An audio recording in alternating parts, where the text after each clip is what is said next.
pekne. Ďakujeme pekne. Príjemný dobrý večer, milí priatelia. Mikuláš Dzurinda vyhodil zo strany všetkých, ktorí podpísali, že SDKU potrebuje zmenu. Keby vyhodil aj tých, čo toto síce nepodpísali, ale si to myslia, tak by v SDKU zostalo zrejme iba jeho prezídium. No, k tejto téme, ale aj... Ešte netlieskajte, či to už bolo na potlesk. K tejto téme, ale aj k tomu, čo uplynulý týždeň dal alebo vzal našim dnešným hosťom, budeme hovoriť o chvíľu pani Olga Feldeková. A páni Boris Filan, Milan Markovič, Marian Leško, Marian Geisberg a Boris Farkáš. No. A ešte zaujala si povedať, že aj Elena Vasvalová.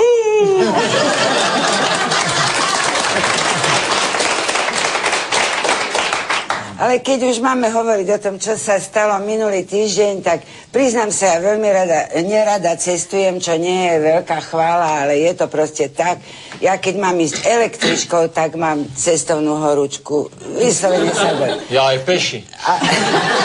Ale čo nechcel, v piatok som mala ísť do Košíc. Tak to bola veľká udalosť, celá rodina zasadala, rodina rada a rozmýšľali, že ako do tých Košíc mám ísť. Rozmýšľali a nakoniec povedali, najlepšie bude, keď pôjdem lietadlom, lebo je to rýchlejšie a je to dokonca lacnejšie a o dosť ako autom alebo vlakom.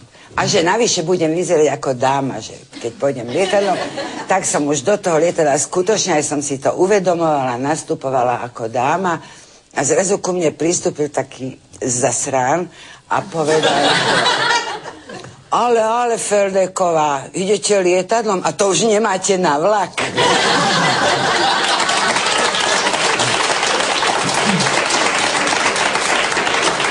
Ja tiež som chcel o Dzurindovi, ale vrátim sa k tomu uplynulému týždňu radšej. Olga, nemá každý také šťastie, že môže cestovať lietadlom. Ja som išiel minulý týždeň MHD a pristúpil si ku mne jeden pán, odhadol som ho, že má tak medzi 86 a 87. To si dobre odhadol. Sadol si vedľa mňa a tak viezli sme sa a po nejakej minúte on sa rozplakal, ale strašne plakal. Tak ja som, tak ako sa nedalo prehľadnúť, tak mu hovorím... Tak ste z neho vstali. Tak sa ho pýtam, stalo sa niečo, môžem nejako pomôcť? A on tak len mávol ruku a povedal... Som si práve spomenul, keď som mal 14 rokov, tak ma mama vyhnala z domu, aby som sa sám staral o seba a ja som musel ísť do Viedne, tak mi ľúto prišlo. Tak viezli sme sa ďalej a on mi tak do mňa drgal, ale v tej Viedni to bol život!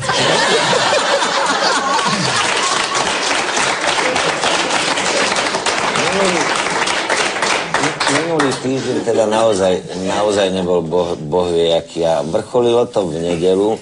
Vtedy ráno v nedeľu som sa zobudil, ako keby som dostal s motikou po hlave. A večer som išiel na predstavenie a myslel som, že ani nenastúpim, tak hrozne som sa cítil a som sa dozvedel, lebo v divadle sa všetko dozviete, že bolo perigeum. Čo?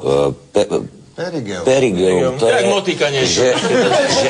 že planéty stoja v takom čudnom postavení, že to má strašný vplyv aj na osoby, ale hlavne na rastlinstvo. Z toho som dôvodil, že som asi kvetina nejaká.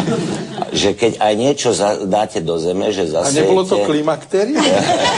Že keď niečo zasejete do zeme, že to ani nevzíde. Taký strašný deň to bol. Možno, že aj preto sa v SDKU nedarilo minulý. Ale máš pravdu, lebo môj muž sa opil v tú noc. A to je aká rastlinka. Ale... Preto, lebo jej muž je pekný kvietok. Ale neboj sa, Olga, ani vegetácii sa nedarilo. Ja som aj chcel doplniť, že vlastne Dzurinda vyhovel tým, čo chceli zmeny v SDKU a spravil veľmi promptne zmenu. Znižil stav SDKU o 14 členov. To je pravda. Ale ja som chcel povedať to, že ja som bol nie v Košiciach, ale v Malackách minulý týždeň. A nešiel som lietadlom. Dalo by sa po ceste so slotom, ale... Práškovať. Ale bol som teda tam vybaviť istú vec a bol som tam aj v Bile. Cestou som išiel nakúpiť a tam ma zastavili takí dvaja záhoráci, taký pár, starší, pani a pán. A pán Farkáš, počúvajte, to ste vy, čo ste... Ježiš, jak je dobre, že vás vidíme. No, a vy robíte v tom 7SRO, jak to... My to furt kúkame, povedzte, no. Takže my to furt kúkame na to, jaký ste vynikajúci, ale viete, čo musím vám povedať? Pozdravte mi moju favoritku. Úplná jednička z vás je Olinka Feldeková, odkážte jej to, tak to odkazujem. A to je úplná jednotka. Vy ostatní, vy ste také dvoječky, ale tesne za mnou.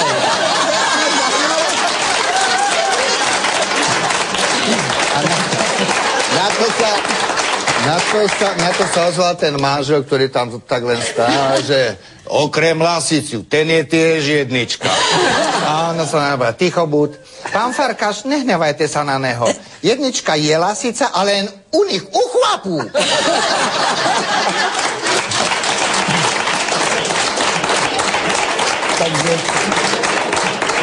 Tak už vieš, aký je divný vkus na záhore.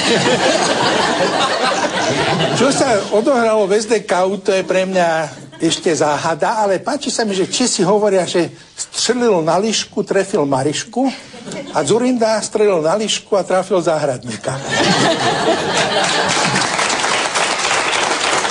Ja sa na sekundu len vrátim k tomu, čo tu Olinka povedala, alebo si ma predbehla. Ja som chcela povedať, že mne teda uplynulý týždeň vzal, ale našťastie mi k večeru aj vrátil v piatok túto kamarátku Olinku Feldekovú. Ja som vedela, že letí do tých Košíc na otočku, lebo mi tesne pred odletom poslala SMS-ku a tu vám chcem teraz prečítať, lebo je strašne milá. Tak som sa z chuti zasmiala.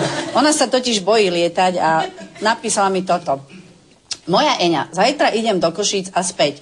Keby to lietadlo so mnou ruplo, popros Ľubka, nech ti to donesie na môj kar, to aloe. Dúfam, že ťa pozve.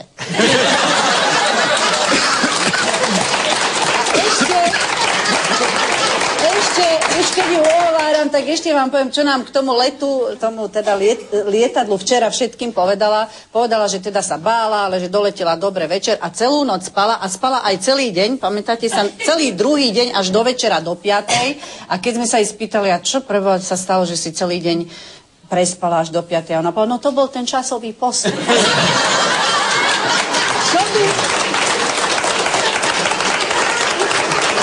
Čo by robila, keby letela do Austrálie? To nechcem ani povedať. Olga, ty si mohla prijať umelecké meno Olga Tereškovová. Predstavitelia strany Smer oslavili MDŽ dvojtýždňovým turné po Slovensku, na ktorom s pomocou Roba Kazíka zabávali početné ženské publikum. Napriek tomu, že predseda Fico dámy upozorňoval, aby šetrili potleskom, lebo krajší chlapci ešte len prídu, práve jemu sa na oslavách dostalo najväčších ovácií. A ako tí krajší chlapci potom vystupovali páni Paška, Kaliňák a Maďari. Takže Smer je založený na pekných chlapcov vlastne, keď sa to tak zaujíma. O tom pekne Shakespeare napísal v Snenoci Svetojanskej. Nájde si každá kobila chomút, po ktorom túžila.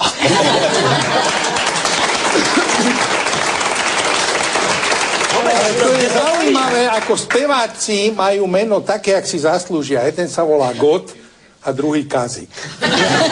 A to sa už oni neschádzajú na pasienkoch? Či to boli iní? Nie. Iní. A oni majú Kazíka, čo ich vozí po tých koncertoch. To je zase vozík. Kazík, aha, pardon, som sa zmieril. Za tými predtým chodili do športovej haly, oni teraz musia chodiť za občanmi. Ty si jednička, ale nevieš ich prekričať. 2 minúty snaží niečo povedať. Ja si aj tak svoje poviem. Ty si niečo chcela, hej? No, chcela som povedať, že s miskami sa roztrhlo v rece naozaj u nás na Slovensku v tieto dni, však to sledujeme v televízii. Ja tiež si myslím, že pán Maďarič, Paška a Kaliňák sú krásni. Sú krásni, to sa im nedá. Tak ja ti hovorím, používaj tie okuliare, ale na stole ich máš. Mňa by zaujímali ich miery.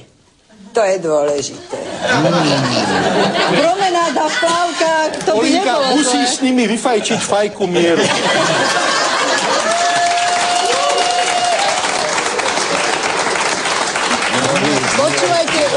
Je už po 10:00? Už je. Odľahlo.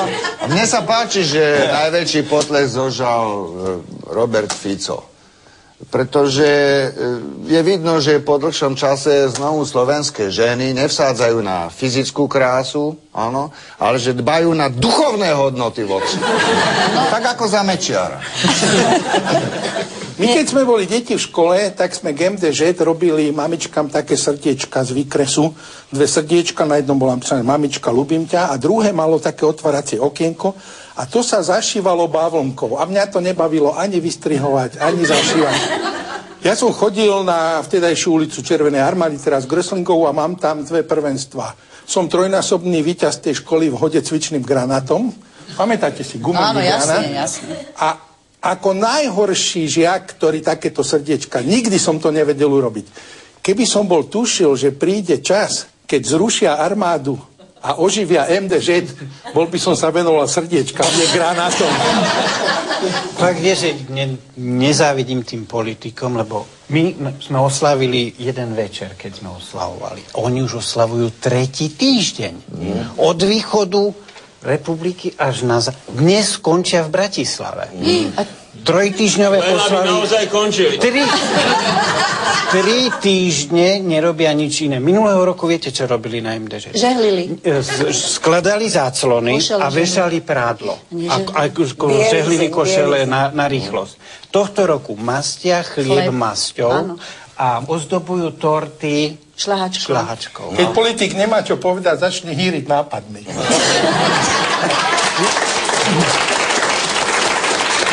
Viete čo politici, oni vedia, čo pracujúci človek potrebuje. Pracujúci človek potrebuje mať príležitosť, aby mohol prijaviť svoj kladný vzťah k vedúcemu predstaviteľovi.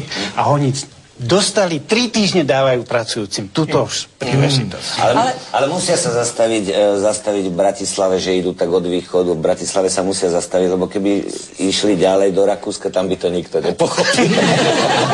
No, ale ďalej. Kým vedenie Smeru pracovalo na estrádach, tak pozor, vedenie a poslanci HZDS odpočívali v kúpeloch. Program odpočinku mali nabitý, lebo absolvovali koncert, športový deň, pobyt v solnej jaskyni, večery s tancom a spevom a samozrejme aj kúpeľné procedúry, vylepšené napríklad aj o medové masáže. Som už aj nepočula.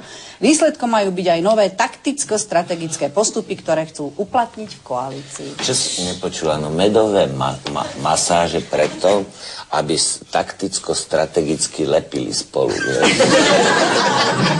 Ja si myslím inšie, že oni ich tým medom potreli a určite im natreli aj ich motúzy.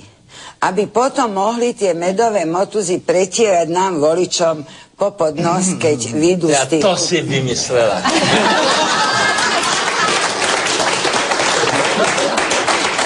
Teraz už ide iba o to rýchlo vypustiť včelstvo.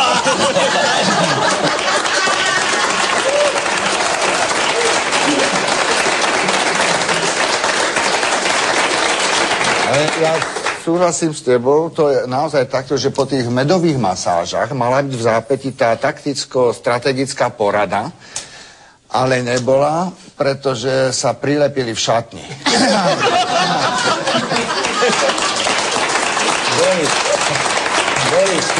A od večera si to všetci zlízli. A viem si ich predstaviť v tej solnej jaskyni. Toto neviem, že čo tam robili. No, hľadali, či je sol nad zlato. Si predstav... To nie sú bohvejaké srandy, že by si tam vyházovali z kopítok, alebo že si predstav, že to sú obete k tým medom namazaný v tej solnej jaskyni. A večer tancovať. No. Tak, už viem, ako vznikol... Lepáky. Ja už viem.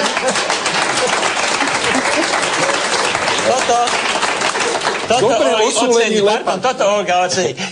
Už viem, ako vznikol človek jaskinný pobytom členov HZD v solnej jaskyni.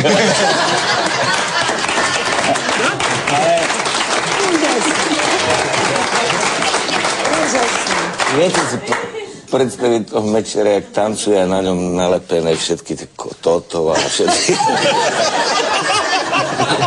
Teda, tieraš to tomu.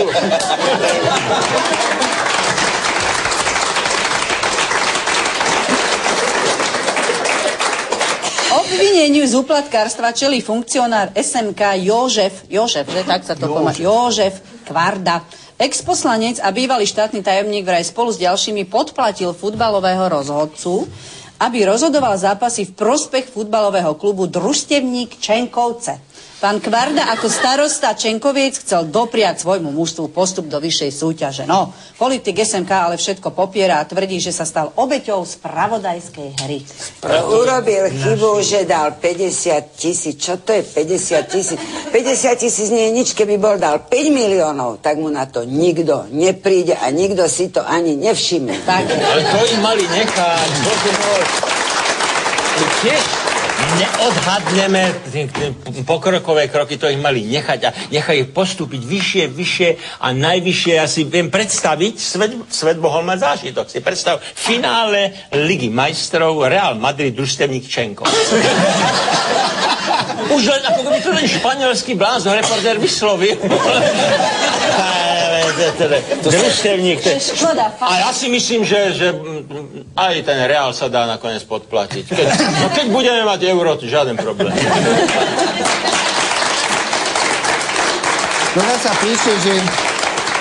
nás sa píše, že podplatil s ďalšími futbalového rozhodcu, aby rozhodoval zápasy, čiže len jedného. A to je dobrý nápad, že každé mužstvo by mohlo mať aj svojho futbalového rozhodcu, ktorý bol normálne zamestnancom, dobre platený by bol. A vlastne zápasy by sa začínali tak, že by sa tí kapitáni stretli v strede s tým rozhodcom, ten rozhodca by spravil s tou mincov toto a vylosovali nie, že na ktorú stranu, ale či rozhodca bude rozhodovať. A potom by sa už ani nemuselo hrať. To je dobrý nápad. Ale keď 50 000 hovorí, 50 000 stojí úplatok, aby si postúpil do okresnej súťaže, koľko musí stáť úplatok, aby si mohol robiť rozhodcu. To musí byť ďalej. Vidíš, aké blbé povolanie si vybral. No. Niekde tá mládež sa musí pripraviť nejak reálne na život. Niekde sa musí naučiť, že v živote nedostane nič zadarmo. No, tak veď prejdú športom a sú na verejné súťaže ako keby prichystaní. Olga, spomenul som si, ty si letela lietadlom a ja som letel lietadlom v 82.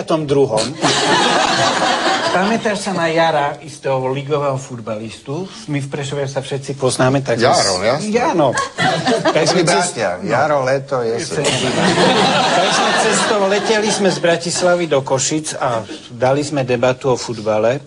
Tak som sa opýtal, kde hráme teraz ako najbližší zápas? On mi hovorí, v Olomouci hráme. A mu hovorím, a jak to vidíš? Môžeme niečo chytiť? A on povedal, mohli by sme dať čo uhrať, naši už boli aj za rozhodcom. Ja som sa tak zlákol a mu hovorím, Jaro, to chceš povedať, že už ste kúpili rozhodcu? On povedal, si blázon? My sme mu dali prachy, aby pískal objektívne. To je dobré, že sa hranta.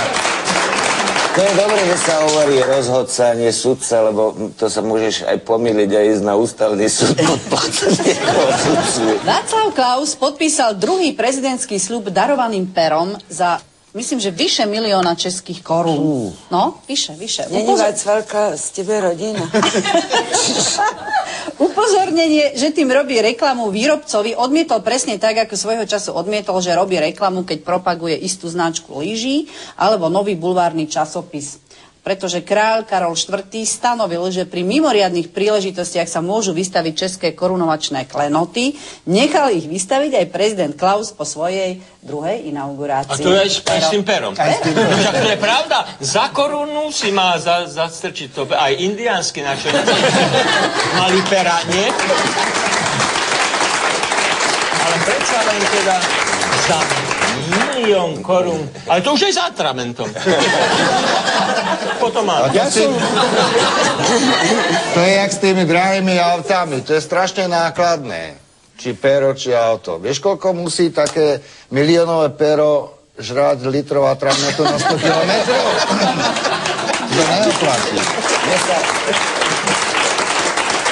Mne sa páči, neviem, aký je Václav Klaus prezident, to neviem posúdiť, lebo žijem v inej krajine, ale tak, že aké blaho prináša, tak, no to nemôžeš posúdiť, keď žiješ v inej krajine. Ale fúsky má. Ale ako reklamný agent je skvelý. Predstav si, ide od bulvárneho časopisu cez lyže, cez perá, príde k výstave korunovačných klenotov. No to k tomu hovorím kariéra. Keď už nebude prezidentom, tak môže na celom svete učiť odbor, ako sa tvári prezident. Neviem, či ste si všimli, základná poloha prezidenta útiky dole. Blahosklonný pokyv hlavy. Ale ja vám ale poviem prečo. Ja som ho pozorne sledoval. Pri tej voľbe, po nej, pri podpise, aj potom, aj keď už bol tu, podľa mňa Václav Klaus považuje v duchu za nespravodlivé, že ho znova zvolili iba prezidentom. Podľa neho už by mohol byť král. Král Václav Klaus II. A keď ho zvolia tretíkrát, tak vystaví svoje korunovačné klenoty.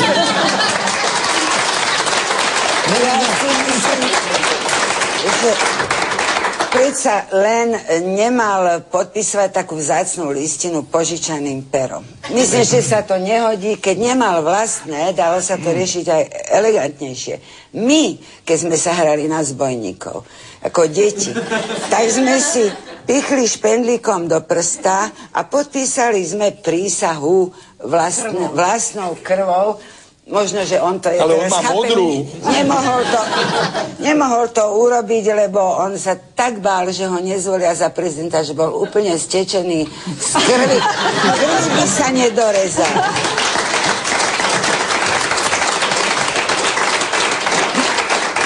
A nedá sa vždy podpísať krvou, skúsel, kto má dlhšie meno, to by mohla aj vykrvácať.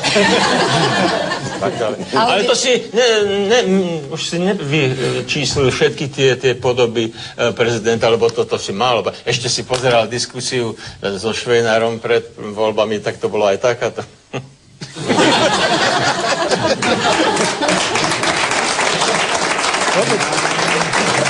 V tomto regióne máme šťastie na prezidentov, taký poľský napríklad.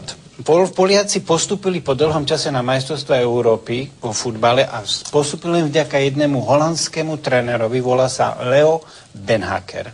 A Leo je v poľských fanúšikov boh. Takže keď postúpili prvýkrát v histórii, tak Poliaci, fanúšikovia, navrhli, aby zlegalizovali marihuanu, umožnili gejovské svadby a umožnili eutanáziu, a len aby sa Leo cítil v Poľsku ako doma. Tak, no, samozrejme, že sa chcel aj prezident Kačínsky priživiť na tej sláve, tak keď mal tú príležitosť, tak mu dal štátne vyznamenanie. Len chybička sa vloudí, keď odovzdával, tak nepovedal, že dáva to vyznamenanie Leovi Benhakerovi, a povedal, že ho dáva Leovi Benhauerovi. No a strašne tým naštval všetkých fanúšikov a spísali petíciu, ktorá mala jednu vetu. S týmto si u nás skončil Kačkovský.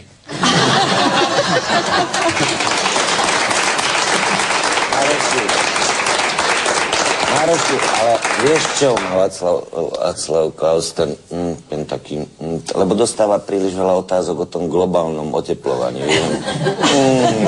Nič sa nedeje a tomu zostalo, vieš.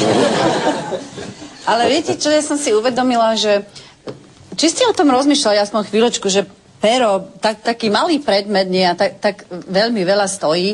Ja som si to ako teraz... ktoré? No, sme po 10:00, takže... Ale ja som si to uvedomila vážne nedávno. Ja som bola pred pár dňami v takej exkluzívnejšej predajni kupovať nejaký darček, nejakú drobnosť, ale sa takú... nezblázni zase. Svojmu manželovi, ktorý... Ale počúvaj, ktorý bude mať také naozaj významné životné jubileum, okrúhle, tak som si povedala, tak sa teda trošku prasknem potom v rejsku a niečo také pekné mu kúpim. A išla som sa tam pozrieť a objavila som nádherné manžetové gombíky. Naozaj. Manželové. Nebudú, lebo teda, no. A teraz niekoľko druhov, ale naozaj veľmi pekné, tak som sa tam prehrabávala, vyberala som pol hodinu možno a potom som sa pre jedny Máš teda... rozumnejšiu robotu. Pozri sa, ukáž na kameru, aké ty máš krásne manžetové gombíky. Keby som vedela, tak tieto kúpim. Počkám, kým zaostríte. Nie, ja som bol v takom exkluzívnom ráse. No ale podstatné je, že som povedala, tak tieto prosím. A taký mladý muž tam predával a hovorím, tak povedzte mi cenu. A keď povedal to číslo, tak sa to asi veľmi nevzdialovalo od ceny korunovačných českých klenot, lebo to bolo také číslo, že to naozaj, to som len rozmýšľať, čo teraz rýchlo urobím, že či tak rýchlo bez pozdravu rovno zmiznem. Jeden si stačilo jeden kúpiť. Alebo omdliem, akože že sa mi nejak pohoršilo, alebo čo. Tak ste si kúpili náušnice. Nie, len je to trápny okamih, viete, keď do pol hodinu otravujete a teraz... A čo tam chodíš? Je to pravda, no, ale tak hovorím, tak som nabrala takú silu trošku, hovorím, fúha, hovorím, to nie je málo peňazí.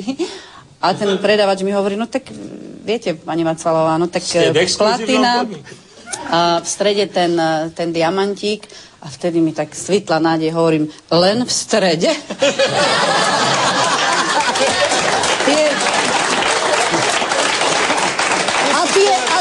A tie pokraji, a on hovorí, no tie pokraji to už nie sú, no tak potom prepáči, ja som naozaj chcela niečo exkluzívne. Chod ma oblieval, tak 20 minút. Do starožitníctva vošiel taký holohlavý a hovorí, má taký krížik, ukazuje s Kristom, že čo to stojí? Zlatý, vieš.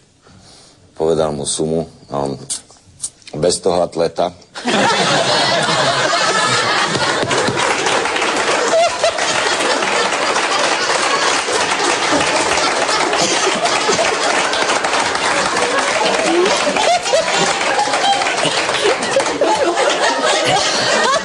Poprosím na Maroša. Ty sa nebudeš môcť mame na oči ukázať teraz. Ale ani ja nepôjdem k svokrovcom, neboj sa tak skoro teraz. Od tohto sa dištancujem. Ja tiež teda, nehnevaj sa. Maroš. Fuj.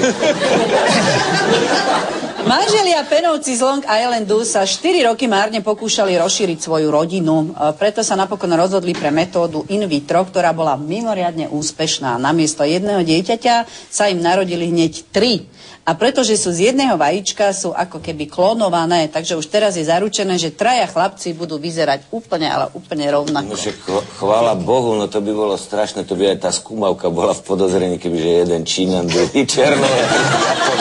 Pre Boha živé. Keď sa takéto niečo stane, tomu sa hovorí, že sa gynekologovi šmykla ruka. Ale nie, to je skúmavke hovorí dobre in vitro veritas, nie? Ale to znamená, skúmavke je pravda, ale je to výkon, už len do tej skúmavky trafiť. A trikrát. Ale je to tak, že aby sa tým Američanom s tými jednovaječnými trojčatami nestalo to, čo sa stalo v Polsku. Oni boli zdravé, neboli len jednovaječné, to hovorí. Čo sa stalo s jednovaječnými dvojčatami v Polsku? Dostali sa do vlády a nedopadlo to boh vie ako. Ale tieto jednovaječné dvojčatá a trojčatá, to je taký fenomén, že už aj vedci si nad tým lámu hlavu a je to fakt. Ja napríklad som poznala jedného takého chlapca, mladého muža, ktorý mal identické dvojča v Austrálii. A on hovoril, že keď jeho rozbolí zub, tak v Austrálii to jednovaječné dvojča presne ten istý zub rozbolí. A stalo sa napríklad, že ten v Austrálii sa dal ostrihať a ten v Bratislave bol zrazu ostrihaný. To sa pri Olga, to sa deje, to vedci si na tým lámu.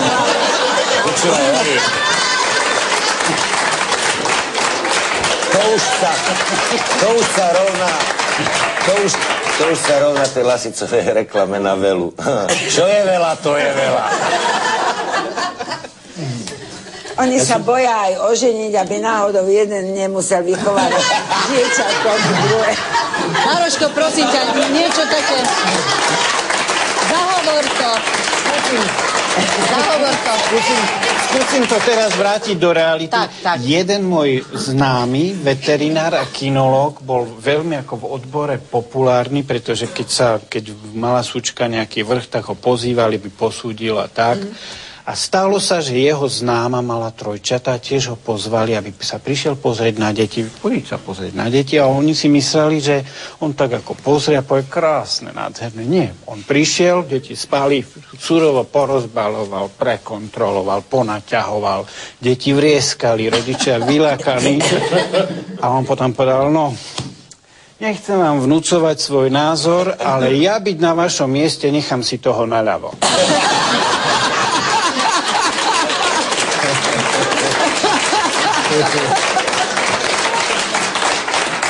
Pretože vo Francúzsku platí zákon, ktorý nedovoluje, aby sa v malých obciach rozširovali cintoríny, starosta dediny Sarpurenx vydal úradnú vyhlášku, ktorou zakázal tým obyvateľom, čo nemajú hrobové miesto, zomrieť.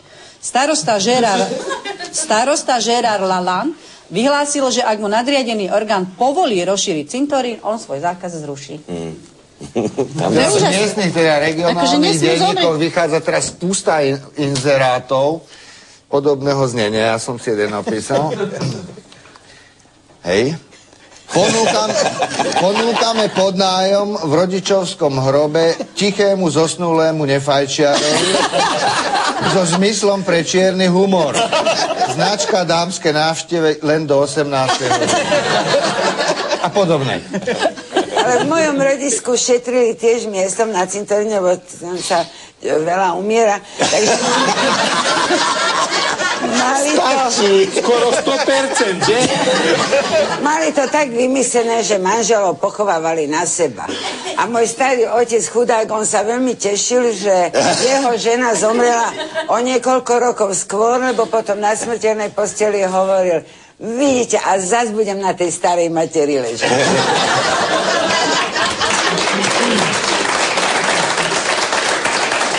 Ja som vyrástol pri Ondrejskom cintoríne a mám krásne spomienky, tam som sa naučil všetko, čo mi v živote robilo radosť. Piť, fajčiť a boskavať sa. A to myslíš aj exhumovať. To je tvoja slabosť, že? A keď tak išiel život, tak zrazu som zistil, ako zdražili cigarety, som prestal fajčiť, už 20 rokov nefajčím. Potom zdražil alkohol, tak som to veľmi obmedzil. A teraz strašne zdražili pohreb. Ja neviem, čo mám spraviť.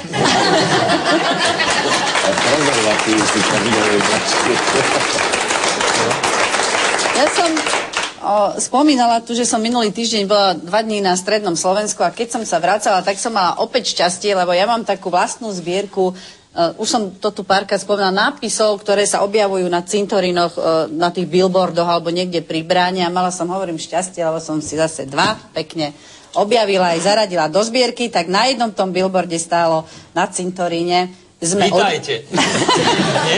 Sme od vás len na skok. To bolo nejaké pre rýchle občerstvenie, reklama taká pekná. Druhý bol tiež vynikajúci, tam bolo napísané konečne slušné bývanie. Taká výstavba nejakých rodinných domov, ale aj tak to neprekonalo, to som teraz nevidela, to už mám dávnejšie v zbierke, to som ale videla v Čechách, lebo tam na tom českom cintoríne na billboarde bolo napísané: nenechte se rozptýliť. No,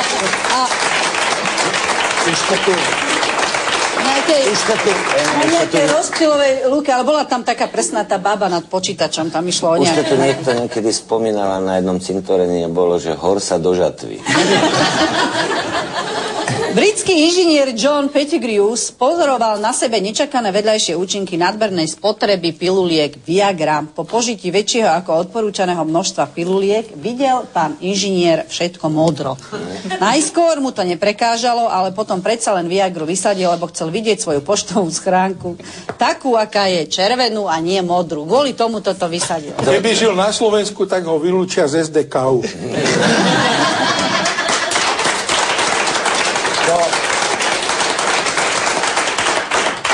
To to mal vysadiť už skorej, to už vtedy, keď ti začnú oči modrieť a začneš tak postávať v kuchyni, tak už vtedy to treba vysadiť.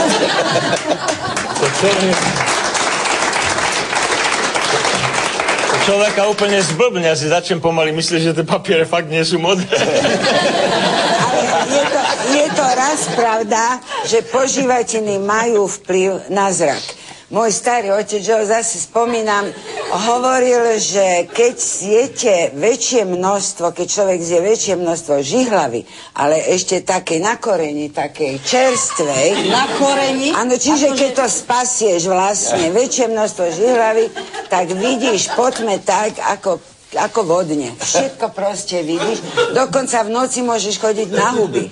A to nejakí chlapi vraj, keď bol on mladý, skúšali, no ale na huby potom nešli, len starý otec hovoril, že v krčme potom boskávali obloky, aby sa schladili pery, lebo tak nič pálil.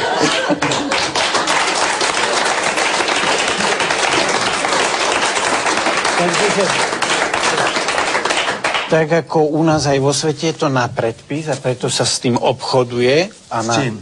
S Viagrou. O Viagre hovoríme.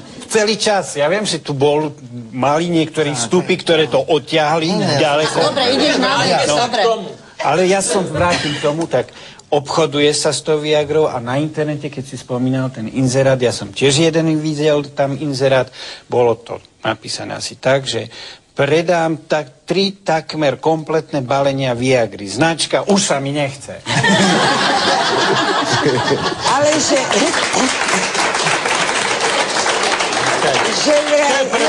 Prepáč, telefón tam nebol.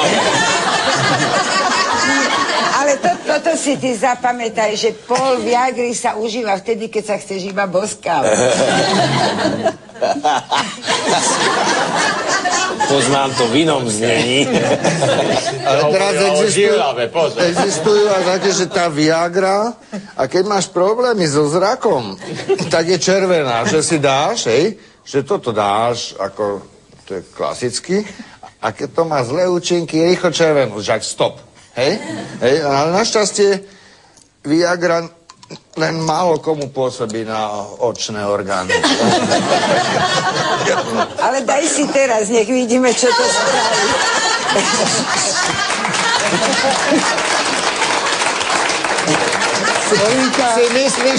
Si myslíš, že si dostatočne ďaleko?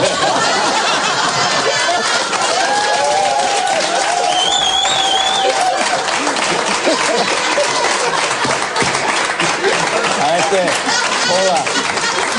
Boris, ale ja som cestou. Dám si 2. Neprovokuj, stane sa z neho modré zviera. Boris, daj si, nech vidíme. To je teda... Dúfam, že mňa ušetríš. No, Daj si aj ty zatúžiš vidieť svoju poštovú schránku. aj... Sa smejete. Nie, seriózne už zase idem. Keby ste videli, Počúvajte, toto je ako to vyzerá, keď nie je žiadna žena na blízku. A dáte si. Ježiš. Vtedy ti zostane postávať v kuchyni.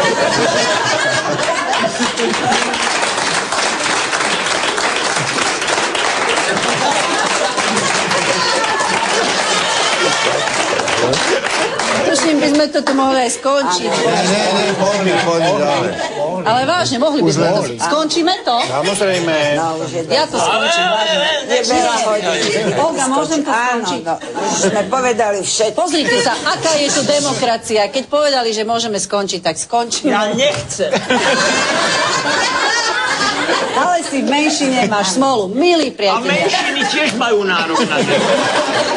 Ale iba 10%. Ja si myslím, že toto bola taká dobrá téma na záver, že to už nebudeme... Čo ešte tu máme, si necháme na budúce. Ešte chcem. Napriek tomu, že ešte chcem, my už nebudeme. Prajeme vám pekný zvyšok večera, mnohým z vás už zrejme aj dobrú noc a tešíme sa na stretnutie s vami opäť o týždeň. Dovtedy sa majte pekne. Dovidenia.